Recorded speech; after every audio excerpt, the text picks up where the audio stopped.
À Sa Majesté Victoria Ier, l'occasion du 60e anniversaire de son couronnement.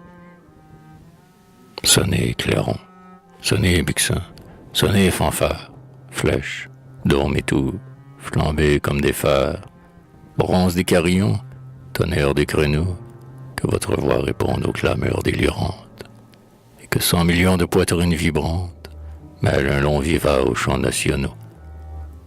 Qu'on festonne les murs, qu'on pavoise les rues, que partout, au-dessus des foules accourues, flotte un vol d'étendards sous le ciel radieux. Qu'un essaim de drapeaux couronne tous les fêtes. C'est le roi des grands jours, c'est la fête des fêtes, l'anniversaire auguste, éclatant et joyeux. Que va-t-on célébrer? Quelques noms de victoire, inscrits en lettres d'or au fronton de l'histoire. Quelques héros fameux par le glaive et le sang. Quelques dompteurs de rois, fiers gagnants de bataille, colosses au sein d'acier dont les plus hautes tailles n'atteignent point le torse orgueilleux et puissant. Est-ce au moins quelque État, nation souveraine, qui fête son triomphe en quelque molle arène, où sa gloire a conquis quelque immense renom, ou laissé sur ses pas quelque immortelle trace? D'un pays tout entier ou de toute une race, est-ce l'apothéose éblouissante? Non. Non, ce n'est pas non plus, au mur du Colisée, la rivale traînant sa rivale écrasée. Point de tombe à genoux sur le bord du chemin, pour voir un favori du canon et du sabre, éperonnant les flancs d'un cheval qui se cabre, passer l'éclair au front et la foudre à la main. Non, silence aux accents des rouges épopées, aux cris victorieux comme au choc des épées. Point d'outrage aux vaincus sous les yeux de leurs fils. Point de morgue insensée agitant fer et flamme. Au grand soleil, pour mieux aviver dans les âmes les tragiques rancœurs des éternels défis. Non, c'est l'ovation clémente et magnifique. C'est le couronnement sublime et pacifique de tout ce que la gloire a de moins offensant. Le cœur tout débordant d'émotions suprêmes, si plus qu'un peuple entier, c'est l'humanité même qui pose vers le ciel un cri reconnaissant. Homme de l'avenir, cette fête est la vôtre, car sous tous les climats, d'un hémisphère à l'autre, c'est l'hymen du progrès et de la liberté. Sous la même bannière, alliance bénie, c'est l'immense hosanna de 20 races unies, dans un pacte d'amour et de fraternité. Ô reine, 60 ans ont passé sur le monde, depuis l'heure où, fidèle aux antiques serments, le vœu d'un peuple altier mis sur ta tête blonde, le vieux bandeau royal des vieux Césars normands. Tu sortais de l'enfance, et l'existence encore n'avait été pour toi qu'un matin triomphant. C'était cruellement assombrir ton aurore, c'était d'un poids bien lourd charger ton front d'enfant. Le sceptre va trembler entre tes mains débiles, ton épaule ploiera sous ce fardeau de roi. L'aveugle populaire, aux instincts immobiles, courbera-t-il longtemps son orgueil devant toi? La révolte, semblable au levain qui fermente, remue en Amérique et gronde en Orient, ne va-t-il pas sombrer, vaincu par la tourmente, ce trône où ta beauté commande en souriant? Mais non, ton aspect la révolte désarme, toute haine se fond à ta sérénité. Devant la douce enfant dont il subit le charme, le vieux lion s'apaise et se couche dompté. Et 60 ans, on vit au milieu des désastres. Tout ce grand siècle en proie à tant de vents d'hiver. L'étoile d'Albion grandirent parmi les astres, et ses rayonnements éblouirent l'univers.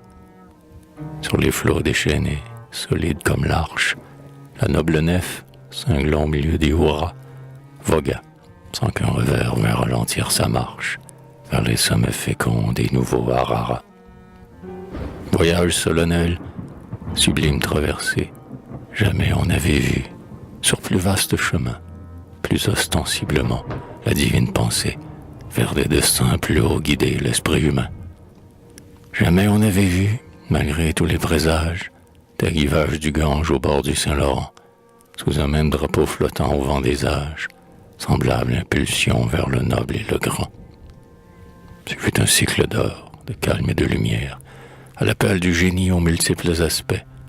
On vit même au foyer des plus humbles chaumières naître une ère d'espoir, de justice et de paix. La vierge liberté chanta toute sa gamme, mais le monde, de l'un jusqu'à l'autre océan, regardait, étonné, cet empire géant, agenouillé devant le sceptre d'une femme. Ce sceptre, il nous fut doux, ton joug nous fut léger. Ô reine, on voit souvent la masse s'insurger contre le pouvoir qui l'oppresse, mais qui pourrait frapper le bras qui le défend, d'un mouvement ingrat qui eut jamais l'enfant, mordre la main qui le caresse. Pour le peuple, en effet, une aurore avait lui. Tu dis, le souverain, ce n'est pas moi, c'est lui. Et pour maintenir l'équilibre, tu mis dans le plateau le livre de la loi, sachant qu'on n'est jamais grande reine ou grand roi qu'en régnant sur un pays libre. Ouais, durant 60 ans, le despotisme ancien, devant ton sceptre d'or, dut abaisser le sien, en rebroussant sa marche oblique. Et l'histoire dira, dans l'avenir des temps, ce règne glorieux qui dura 60 ans, puis 60 ans de république. Du vieux code, il a su briser le cadre étroit. De nos jours, grâce à lui, sur le terrain du droit, plus d'inégalités factices. L'odieux privilège, autrefois acclamé, s'incline maintenant, à jamais désarmé, devant l'éternelle justice. Ô généreux essor vers l'immense horizon, pour le cœur et l'esprit, pour l'âme et la raison, ce règne est une délivrance. C'est l'aube avant-coureur des grands soleils levants, l'ange des jours futurs qui sonne aux 4 vents, la Diane de l'espérance. Or, notre siècle heureux te devra ce progrès, ô souveraine qui, sans effort ni regret, dédaigna les vins brûlés qu'on prône, et qui, femme sans tache ou fière majesté, des vertus de la plèbe ornant la royauté, sut démocratiser le trône. Ô reine, je n'ai pas, maladroit courtisan, la strophe adulatrice et le vers séduisant qu'il faut, dit-on, pour plaire aux têtes couronnées. On pourrait remonter le cours de mes années sans trouver sous ma plume, ou parler toujours franc, un mot de flatterie à l'adresse d'un grand. Au contraire, invoquant l'inexorable histoire, j'ai souvent dirigé ma verve imprécatoire contre les oppresseurs dont la perversité fit durant si longtemps pleurer l'humanité, saignante sous l'effort de ses révoltes vaines. En outre, par le sang qui coule dans mes veines, par la religion du passé, j'appartiens à de chers souvenirs qui ne sont pas les tiens. Ton drapeau, fier symbole à qui je rends hommage, ce drapeau dont l'éclat reflète aux yeux l'image du soleil qui pour lui ne se couche jamais, ce drapeau de ta race et le mien désormais, il me fut imposé dans un jour de défaite. Quand je le bénis, quand les miens lui font fête, je ne sais quelle voix m'écrit au fond du cœur. Passe outre, ce drapeau, c'est celui du vainqueur.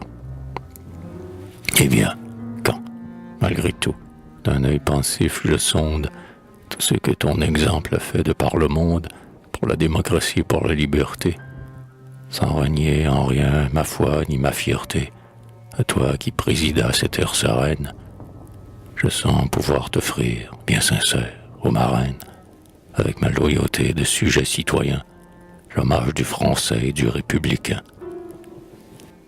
Sonnez, clairon, sonnez, buccin, sonnez, fanfare, flèches, dômes et tours, flambez comme des phares, qu'on jonche les chemins de fleurs et d'evergreen, qu'un hymne sait répondre aux salves délirantes, et que 100 millions de poitrines vibrantes, à tous les vents du ciel chantent, God save the Queen.